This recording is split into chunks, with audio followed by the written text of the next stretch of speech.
éducatif et cela dès le plus jeune âge. Des cours sous forme numérique qui vont permettre aux futures générations d'avoir des rudiments pour des choix financiers éclairés. Lancine Bakayoko.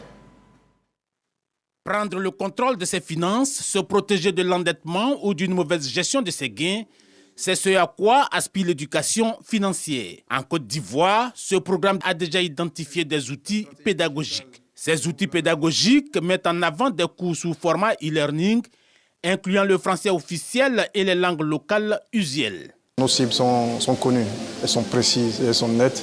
Ce sont les consommateurs des services financiers de détail qui sont offerts par les banques, les compagnies d'assurance, les émetteurs de monnaie électronique, les microfinances et les services financiers de la Poste.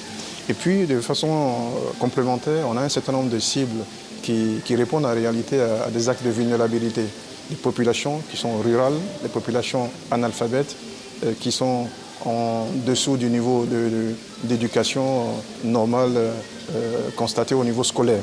Il s'agit surtout, en lien avec la finance de détail et pour chaque cible identifiée, d'étalonner les meilleures pratiques afin de concevoir 15 modules d'éducation de qualité assortis d'une offre de type numérique. La population donc pourra voir à travers tout ce que l'État entreprend, à travers ces structures, la divulgation de tout ce qu'il y a comme information financière pour leur permettre de mieux gérer à leur propre niveau les revenus qu'ils génèrent tous les jours.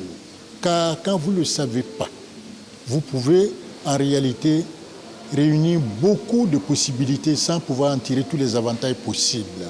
Des partenariats et synergies possibles sont étudiés avec les principaux acteurs de l'écosystème en matière d'éducation financière afin de diffuser le plus largement ce programme et garantir l'appropriation du programme par les destinataires. L'Union des femmes